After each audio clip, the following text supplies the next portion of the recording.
You are listening to Package Your Genius, a conversation designed to give you clarity on your calling and serve as a catalyst for your career.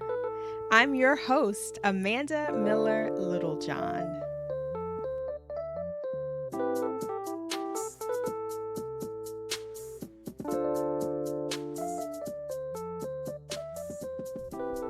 Welcome back to Package Your Genius. It's Amanda Miller Littlejohn here, your host, here to talk to you today about saturation. So, is your field saturated? Are you thinking about coaching or creating a course or something else that you feel like everyone else is already doing, and maybe it doesn't make sense for you to jump on board because the field is saturated? I've been seeing a lot of posts online recently about saturation, which made me want to hop on the podcast and share my thoughts about it because I have a few. So one post was about there being too many courses. There's so many courses out here. Everyone has a course. Another post was about there being too many coaches. And both of the posts that I saw discouraged people who had never coached or created courses from even starting and trying and seeing what they could do because of saturation. But saturation doesn't matter if you have a better solution, a more convenient solution, a more you solution. So when you think about coaches and courses simply as education, it makes me wonder why no one has ever said, why are there so many schools? Right? Like, there are just too many schools. We have public neighborhood schools, public charter schools, public magnet schools, Montessori schools, private independent schools, co-ed schools, single-sex schools, pre-K to 12 schools, middle school only schools, high school only schools. And let's not even get started on college options, from community to state university to small liberal college to prestigious Ivy League. No one blinks at education options when we're thinking about children, kids, and youth. It's considered an unspoken truth and fact of life that children must be educated. So an overwhelming list of options is what we've come to accept when it comes to education for kids. And when it's time to choose an educational model for our kids, we all, as parents anyway, buckle down and look at what makes the most sense for our children and our family situation. Can we afford private, or is public more our speed? What type of programs do they have for STEM? What's the art instruction and budget like? You know, my kid is super creative. We appreciate options when we look at them from the vantage point of giving our kids the best, because we understand that each child and each family is unique and has different needs. Well, children grow up, and their education needs evolve, but they don't disappear. And if you're a lifelong learner like I am, you already know that. That's why there are new books that come out every single day. There are constantly new ways to explain old problems. There are more modern methods and more up-to-date approaches to age-old issues that plague us, which is why there are so many courses and coaches on the market. The economy is dynamic and changing. We need more people lighting the way, not less. We need more styles of instruction, not fewer. We need more diverse voices and content, not the same old, same old. So a book that I picked up late last year is called Dark Horse, and it's by Todd Rose. And in the book, he talks about, among other things, what he calls the standardization covenant. He shares that after the Industrial Revolution, we reached peak standardization. Everything had to be uniform. But now we are entering a new era, which is the age of personalization. So he talks through how the idea of standardization was born in factories, and then it spread to schools and workplaces and people. And so everything needs to be uniform, but that is changing. And I wanted to read an excerpt from the book because it's beautifully written, number one. And I feel like I can't do it justice by simply giving you that quick description. So I'm going to read a passage from the book. It certainly made good sense to apply the standardization mindset to the manufacture of products. If you have a headache, you want every pill in a bottle of aspirin to be the same as every other. If you are driving across the country, you want a gallon of gas to be the same whether you buy it in Maryland or Missouri. And even though we might want our car customized to suit our personal taste, Henry Ford's standardization of automobiles underscored the greatest consumer benefit from standardized products: lower costs. In Ford's era, the choice for most Americans was not between a standardized car and a customized car. It was between being able to afford an expensive black painted Model T or having no car at all. In fairness, if you are standardizing a system of production, then individuality truly is a problem. It's a problem for reliability, uniformity, purity, and efficacy, which means it's a problem for productivity. That's why individuality was systematically eliminated from industry at the dawn of the age of standardization. If we had limited ourselves to standardizing products, there might not have been any need for the book in your hands. But our collective notion of success and our individual ability to attain it was utterly transformed once we decided to standardize human beings the way we standardize aspirin. There was nothing sinister about this development. It was merely the natural extension into the workplace of an extraordinarily successful manufacturing philosophy. In the old 19th century system of custom craftsmanship that was eventually supplanted by standardization, a company's workplace was frequently reorganized to suit the sensibilities of each new crop of laborers. But the quote-unquote father of standardization, American industrialist Frederick Taylor, realized that in a system of factory production where machines were expensive and heavy, but humans were cheap and malleable, it was more efficient to arrange the workers around the machines than to arrange the machines around the workers. Thus, the first unfortunate souls to get standardized were the factory workers. They were assigned new roles that were fixed and unvarying, requiring little or no independent thought.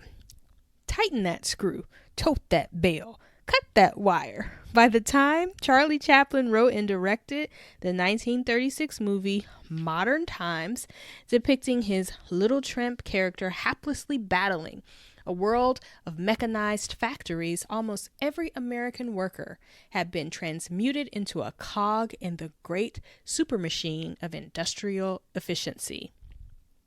Ray Kroc, one of standardization's most devoted acolytes and the founder of a franchise that continues to manufacture billions of identical Big Macs each year, justified this conversion of human beings into widgets by appealing to the wisdom of the standardization mindset. We have found out, as you have, that we cannot trust some people who are nonconformists. We will make conformists out of them in a hurry. You can't give them an inch. The organization cannot trust the individual. The individual must trust the organization. In this spirit, the early standardizers of the workplace devised a new form of business organization composed of a rigid hierarchy of two classes of employees.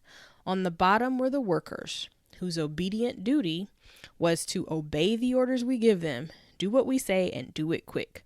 On the top were the managers, who told the workers what to do and henceforth were granted full authority to make all decisions within an organization. That sounds like a sweet deal for the managers, but even though they annexed most of the workers' previous power and autonomy, the managers too swiftly found themselves treated as interchangeable parts rather than distinct talents. In a standardized organizational hierarchy, every manager fills a fixed and predefined role. The duties of the comptroller and the director of marketing do not vary depending on the person who occupies the post. In a standardized workplace, no position is exempt from the dictum that individuality is a problem. Next, standardization spread to our children, admiring the astonishingly successful standardization of the business world. Education reformers were inspired to redesign schools and the classroom experience around the same guiding principles of ruthless efficiency. In the early 20th century, the entire American educational system was transformed through standardized curricula, standardized textbooks, standardized grades, standardized tests, standardized semesters, and standardized diplomas. Replicating the industrial division of workers and managers, professional educators were henceforth divided into a rigid hierarchy of teachers and administrators. Classrooms were redesigned to emulate factories, all the way down to school bells announcing class changes in imitation of factory bells announcing shift changes. Our schools are, in a sense, factories in which the raw products, children, are to be shaped and fashioned into products to meet the various demands of life, wrote Elwood Cublery in his highly influential 1916 Guide to Educational Standardization, Public School Administration. First, we standardized work. Then we standardized learning. Then we integrated our standardized workplace with our standardized educational system, establishing standardized careers. And once the full passage of our experience was standardized, from our first day of kindergarten until the morning of our retirement, it marked the complete standardization of a human life. Wow. Okay. So if you enjoyed that passage and you nerded out with me, first of all, thank you for listening. But this book is just so good. Again, the title is Achieving Success Through the Pursuit of Fulfillment, Dark Horse by Todd Rose. And he basically just talks about how individuality has been stomped out of us, but it's coming back. And I definitely recommend the book. But one of the premises is in the book is that in this era of personalization, education and work will both begin to be more personalized, which is what I was getting at with this whole podcast. We're already seeing the advent of different types of schools, and for adults, all of these different courses and coaches on the market. So the proliferation of courses and coaches is just a natural response to this new wild, wild west of personalization, right? We're moving from standardization back to personalization. People who've been educated in the standardized way, but maybe are now professionally coming of age, they have to relearn how to listen to themselves and uncover what they're really good at, because schools have not necessarily done a good job of helping you understand how you're different, because it's all about figuring out how to make you more like everyone else in terms of our education model. So people are more and more interested in investigating what unique difference they can make with their lives, not how they can fit into a role that was designed for just anyone with this specific set of skills. So the next time someone sows seeds of doubt around your new course or your new coaching or consulting venture, even if you're the person who's doing the sowing and you're doubting yourself, just remember that as our economy and society shifts from standardization to personalization, the need will probably grow even bigger than where it is now for good coaches and course creators and guides. If you don't like the term expert, we'll just call you a guide. But the need is going to increase for people who can light the way. And so if that's you and you have a message to share that can help other people figure out their path, don't miss this wave. Thank you so much for listening to this episode of Package Your Genius. If you are trying to figure out what unique difference you can make and you have not yet picked up a copy of Package Your Genius, 5 Steps to Build Your Most Powerful Personal Brand, that is an excellent starting place for you. And summer is such a great time to dive into these concepts and really get clarity and space when things have slowed down a little bit at the office or with your business, you can take that time to get more clarity on the year that has passed and how you want to see yourself differently in the rest of the year and the years ahead. So check out Package Your Genius 5 Steps to Build Your Most Powerful Personal Brand on Amazon, and also do a search for the companion personal branding workbook that goes with Package Your Genius, because that's an excellent resource for you as well.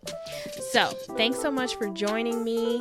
I look forward to seeing you and hearing from you and chatting with you again on my next episode. I'll talk to you later. Bye.